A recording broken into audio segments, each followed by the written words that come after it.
Welcome back to my review on Marriage at First Sight, season 20. Okay, if you don't know, I'm your girl Chanel. Welcome to the channel. Today we're going to be going over the new episode. Okay, it's so juicy, it's so good. I can't wait to get into it. I've been wanting to talk about this for the longest, and finally today is the day. Okay, so this episode or this season takes place in Seattle, Washington.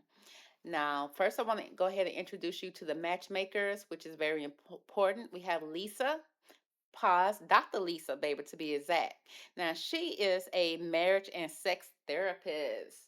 Now, I'm like, Miss Lisa, baby, you don't look like the type that be, knowing about the sex, specializing in it. But she says she's a doctor of it, okay? And not only that, also when it comes to marriages. So I'm like, Miss Lisa, do you know how to throw it back, baby? Baby, do you know how to pop it on a headstand? Okay.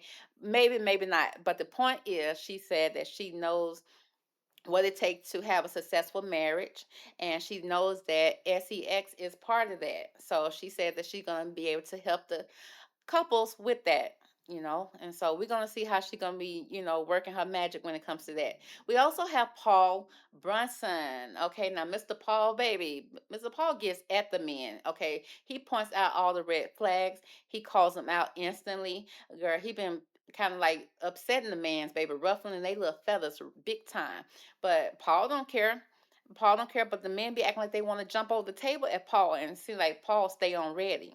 So I like the good mix that these two bring to the table, especially Paul. Okay, so now they had to work with 14 people, baby. They had to get 14 people coupled up together, which is seven couples, and they found everybody a match. So far so good.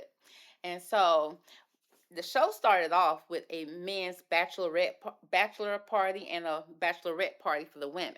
Now, some of the things that stood out to me when it came to the parties is, first of all, at the men's party, Adam, the first thing that he wanted to do was to jump on the piano and tickle the ivory, if you will.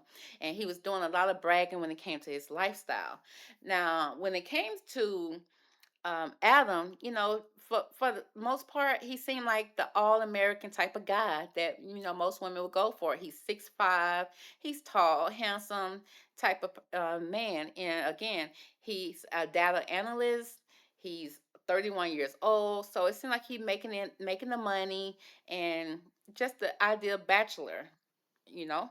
But the thing that caught my eye about him playing that piano, and everybody was like, okay, first they was like impressed, and then after a while they like, Alan wanted to play all the Beethoven's 1, 2, 3, 4, 5 sessions, okay. And they was like, yeah, that was a little too much. To the point that Nick, now out of all people, Nick was like somewhat hating. He was hating on Adam's talent and Adam's lifestyle. And so, which was kind of shocking to me because I'm like, Nick, I can't believe that, your personality would come out that way as a hating. But that was my first impression of Nick, that Nick is somewhat of a hater when it comes to the men. Nick ain't gonna tell you much about what's going on in his life, but he don't mind jumping in and telling you what he kind of when he side eyeing one of the guys or a couple. He'll come in and give his 2 cents, but he don't give his 2 cents when it comes to his relationship. And so that's going to be a problem later on. We're going to discuss that. Then also Felipe, he had to jump in, baby. Felipe was all over the place. He was so excited that he's going to finally get matched up with somebody, and he was excited to meet the guys. And the first thing came out his mouth is he asked the guys, "Did anybody ever cheat?" And I'm like, Felipe, what kind of question is that to ask? Even the man was shocked, like, what? Because think about it. Even if the man did cheat, I don't think that's something the man would admit to on camera. Now, if you in the barbershop, you in the locker room and stuff like that, men probably admit to it then. They'll come out then because it's men information you're supposed to be on bro code. But they knew they was on camera. So most of those guys said no. Well, all of the guys said no, I never cheated. Or, what do you mean cheating? What's cheating? And so Felipe was like, he was like, well, yeah, I cheated. I cheated once, but I forgot about it. Like, what? You forgot about it? That don't make sense. But either way, he led with that, which also sent up the first red flag for me for Felipe. It's like, first of all, why did you bring that up? Nobody even asked you about that. You brought it up, volunteered it, and then expose your own self. like as if that was cute. And the fact that he thought it was cute, because if he didn't think it was cute, he would never brought it up, tells me that he ain't used to having girls. He ain't used to having relationships. He ain't used to that type of thing. And when a grown man ain't used to that, you best believe he gonna go out there and try to sow his royal oats, if you will. And so therefore let me know he should not have been on the show. Just by that, by even, pretty much telling on himself. They're telling me he was immature and he wasn't ready. But either way, he still got matched up. Now at the women's party, what stood out to me was Courtney, okay, who had the arms, her arms were real, baby. She looked like a boxing kangaroo, if you will.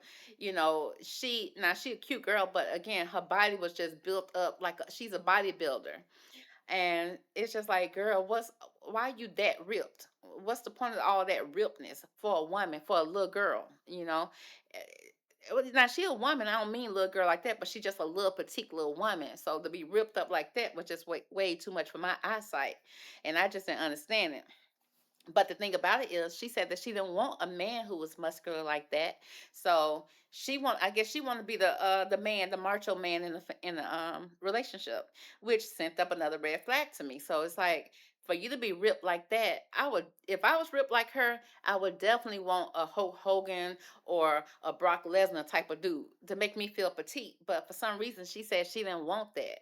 She did want a guy that was active, maybe played sports, but not as bulk as she was. And I'm like, okay, that's another type of flag that's sent up in the back of my mind. I said, I'm gonna be paying attention to that.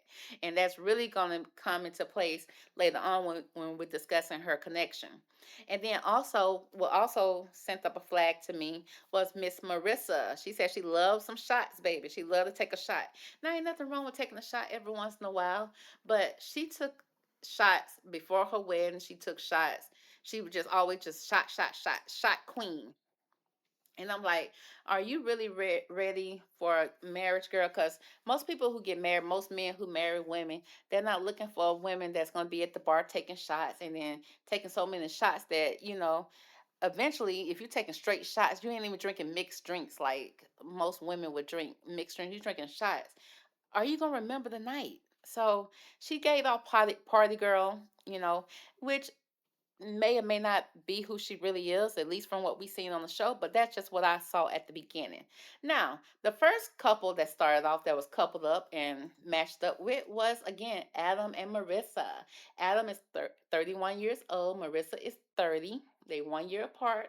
He's a data analyst and she is a program manager. So it seemed like they both got pretty good jobs. Matter of fact, everybody on the show got pretty good jobs. Now, the first thing that stood out with me, now, Adam and Marissa, they really was requesting each other. Like Adam wanted somebody that was physically fit. Marissa is that. She wanted the same thing. She wanted somebody, and he also wanted somebody that was active. So far off top, it seemed like that they was, gonna be a good match for each other. Little do Marissa know the actor that Adam is talking about is way over the top, okay? And I don't think she was ready for that.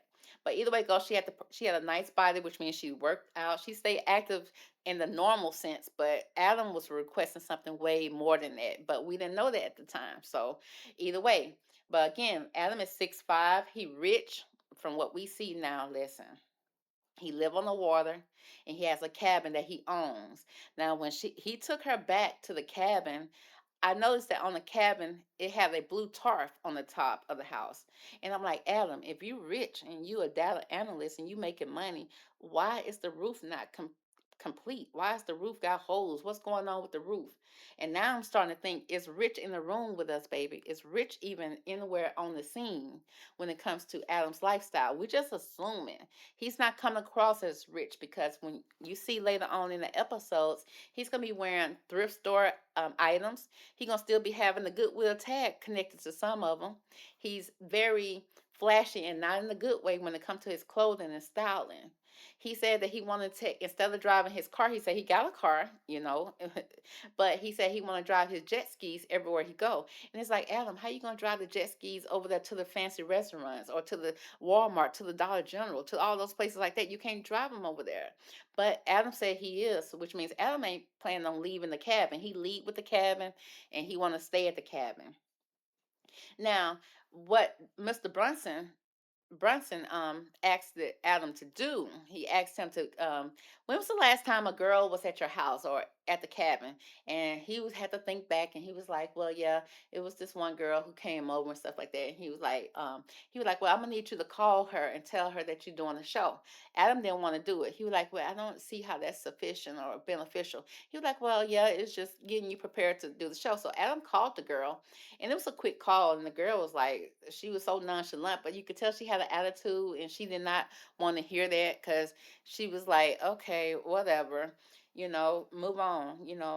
And he was like, well, I'm sorry about it. He said, she's like, yeah, you are sorry. And I was like, oh, okay. So Adam hung up the phone, and he was like, well, I'm surprised that she disappointed her in that, because she didn't like cats and dogs. She didn't get along with my cats and dogs. And it was like, Adam. So Adam said that his girl did not like cats and dogs and stuff like that. That was a deal breaker. Okay. Now, the good thing about it is Marissa, she loves animals. She has a dog herself. But the thing about Marissa is that she's allergic to cats. And she said that for the right person, she would take a Benadryl. Now, that sent up a red flag to me as well, because, first of all, okay, you'll take a Benadryl, but if every time you go over to his house you have to take a Benadryl, or the cat is going to affect your health, then maybe this is not a good match, especially if he's saying that the cat comes first. And then when you see him with his cat, the way the cat laying up in his lap, baby, the cat is his girlfriend. I mean, that's alleged.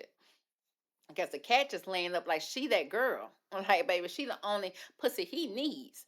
And then so I'm like, okay. I mean, the cat know her place. Okay, I ain't mad at that. I ain't mad at that. But either way it go, Adam, the thing about Marissa, again, that sent up a red flag to me.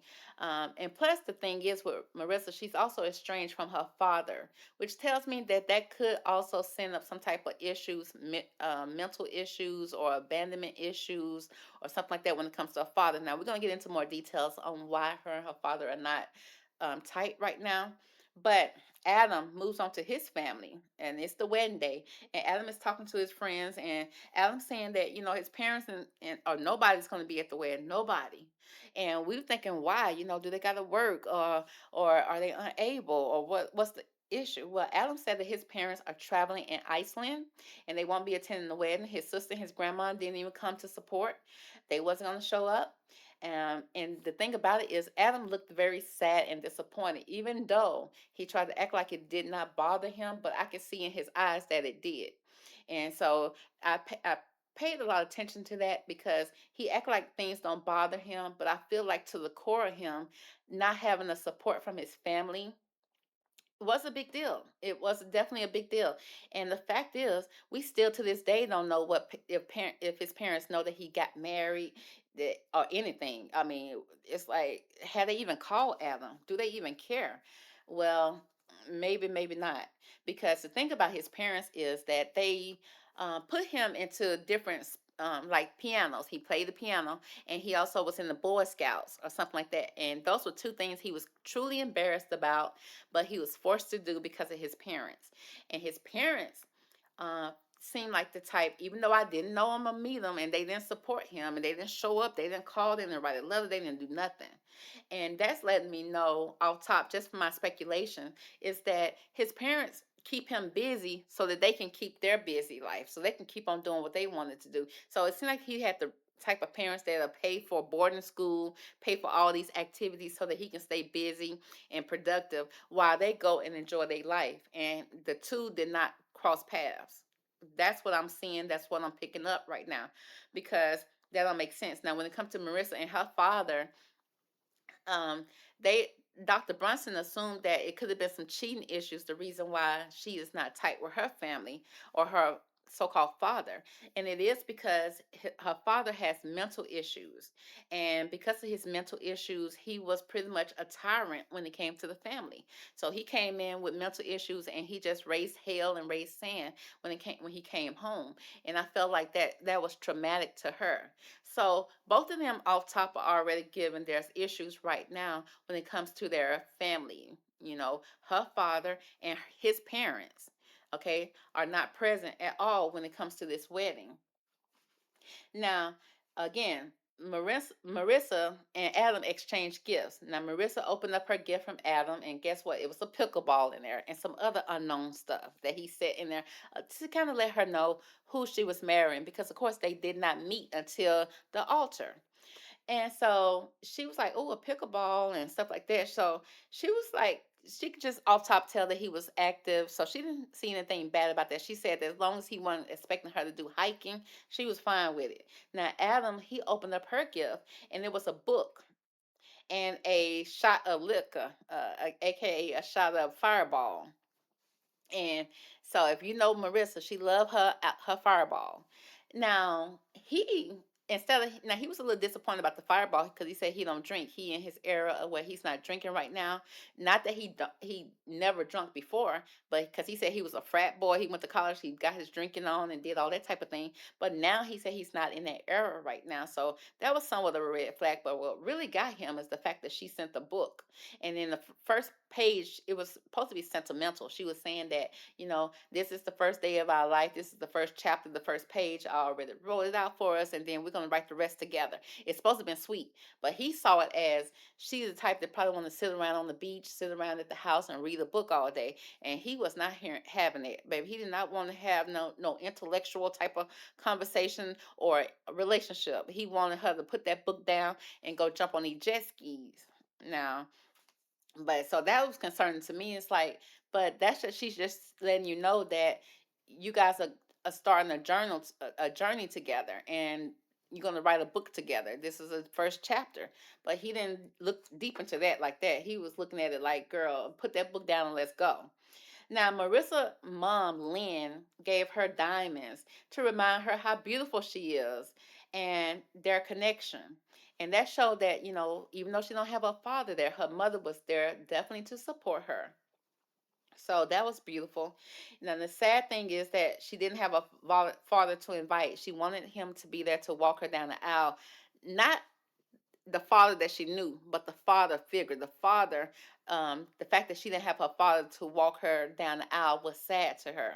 And so she was a little emotional about that, but guess what? She opened up a, a little mini shot of Fireball, chugged that with her friends, and she was good to go. She was off to the races. Now, again, um, Alan was kind of, disappointed in the fact that she sent whiskey. So he said he gonna speak to her about that.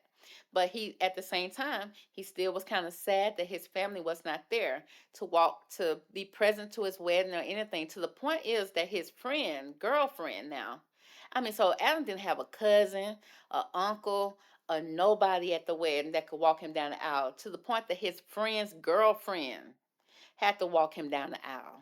So that means that his friend was one of the best men. So therefore, none of the friends could do it. So in order for him to walk down the aisle, a girlfriend from one of his friends, his best friend, walked him down the aisle, and they was the same age. So he you can just definitely tell that he had that sadness. But again, he didn't quite show it. But I can look in his eyes and his mannerism and tell that it did affect him.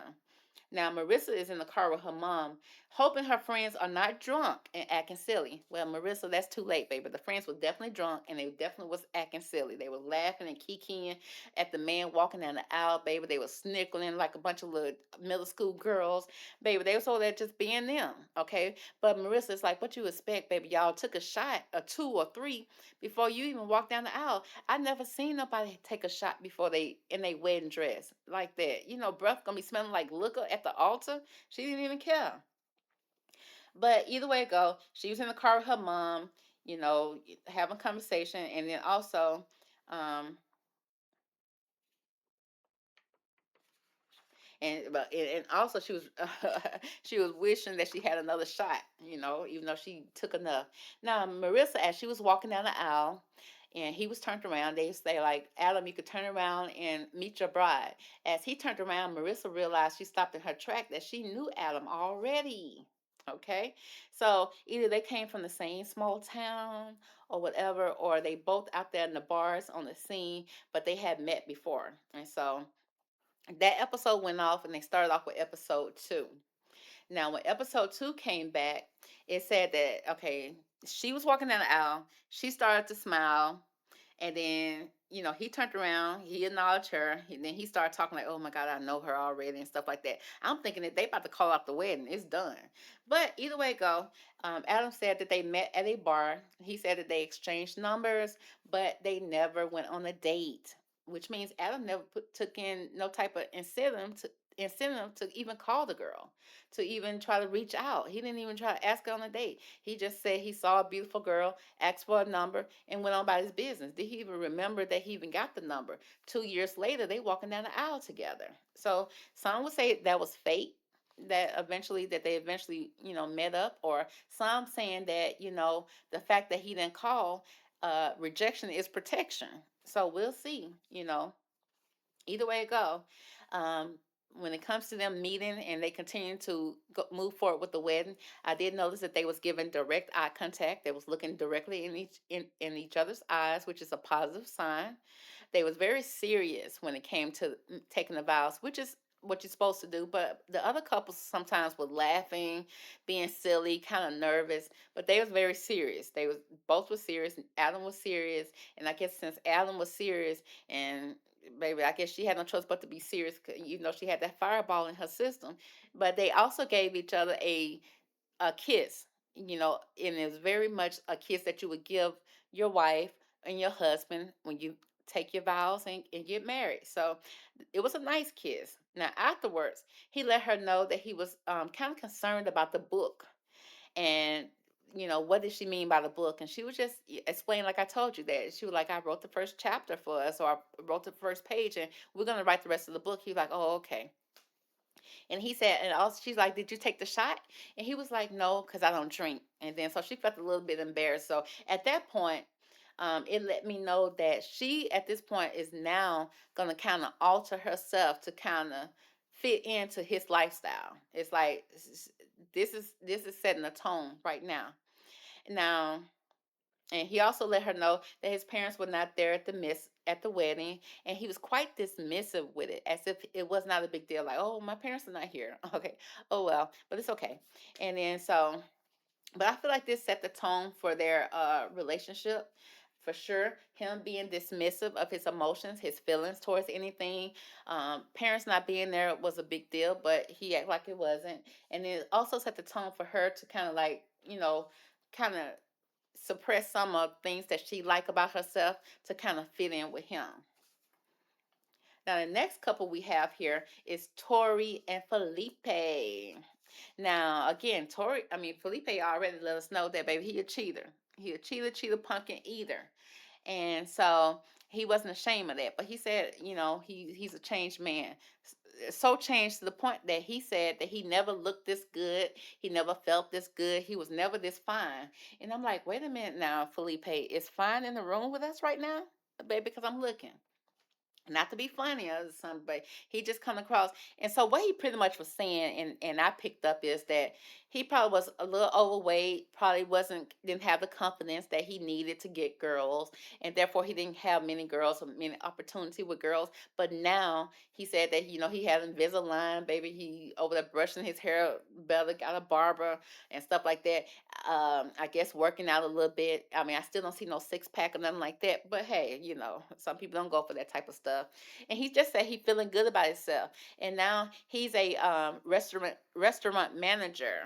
He's 29 years old, so he's getting to the age where his family probably is mentioning to him, Felipe, when are you gonna get married? When are you gonna bring a wife home? When are you gonna win? So the pressure is probably on him to kind of get ready to settle down because he's about to be 30. But Felipe said he just now getting his looks, baby. So he ready to be outside. for sure. And then we have Tori, beautiful Tori, 32 years old. She is a senior marketing manager. I mean, it's like, what more can you ask for? They on the outside looking in, they look like a beautiful couple.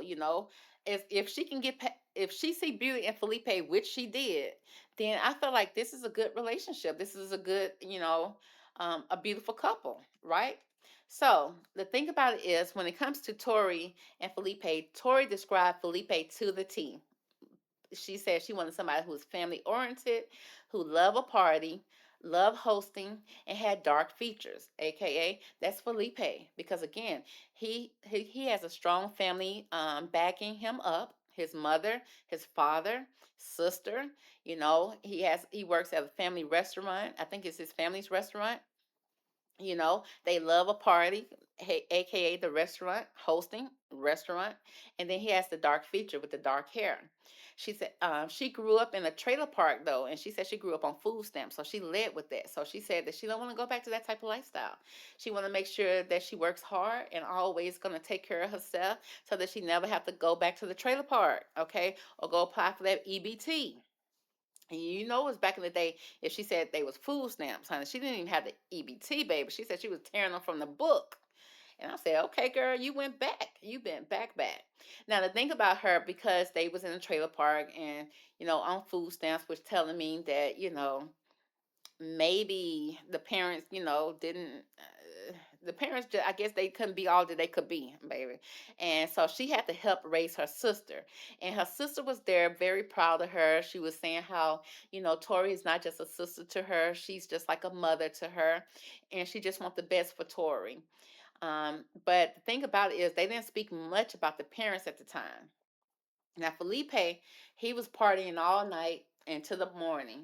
So he came in looking like Felipe, aka looking like he been drinking liquor, drinking that tequila, baby, all night, and he looked like it. It just, you can just see it in his skin, you can see it in his eyes, you can see it. And even Mr. Bronson, honey, the matchmaker, he said that when he met Felipe a few times, Felipe had to cancel or was showing up late because he was drinking all night.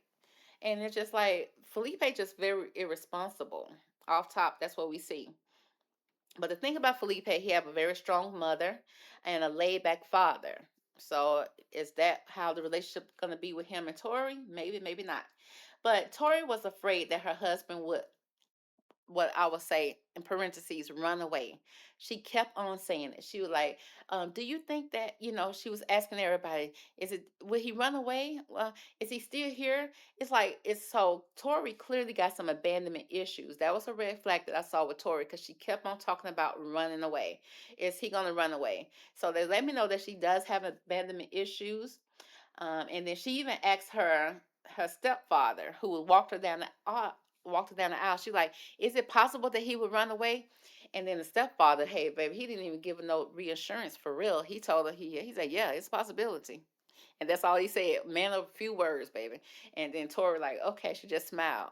And it's like, Tori, you beautiful. Okay, anybody who will run away from you is just a blind man, baby, a fool. Because out of all the brides to me, she did look beautiful to me. Now they all are beautiful women, but she just gave out a beautifulness about her. It just seemed like her aura, her spirit, just who she is just a caring, loving type of person. But at the same time, she's independent and strong. But because she got those abandonment issues, that may be her downfall. Sometimes you can't see, you trying to hold on to somebody because you're thinking they're going to run away. And I feel like that's kind of translate in their relationship right now, because Felipe is 2 seconds out the door. Every time he come to the meetings, he always talking about it's hard for him to commit, and it's all in his head, okay, unless he at work and he's still having women throwing themselves at him, let him tell it. But he said every day he have to make a decision to commit to Tori. Every day he having a hard time not cheating. Every day. It's like, what? Have you seen Tori? Are you serious? So yeah, he's struggling with that. And the thing about it is, he don't even talk to Tori about it. He wait till he get in front of people, in front of the everybody at the group sessions where everybody's all there, and then he'll start talking about, it's can this work? Because he said, I'm finding it hard every day to commit.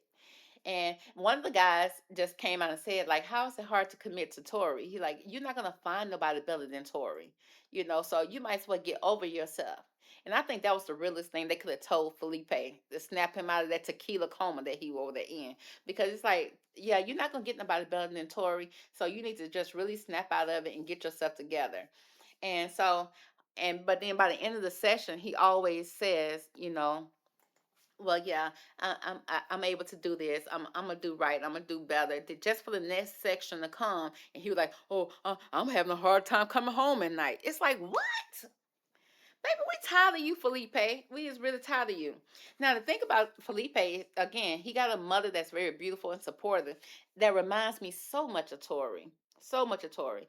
And so much so that I feel like their roles are interchangeable. Like Tori said that his mom comes in and still decorates his home, does his laundry, cleans his house, does all those things. And she said that she's noticing that Felipe, don't have really any strong responsibility. So she's not even trusting that he would be able to even take care of her pet if she was to have to leave town. She said she don't believe that he could, even though at the same time they was babysitting his mother's three-legged hairless cat. Babe, I can't make this up. So we're gonna leave this here. This is part one. We're gonna come back with part two.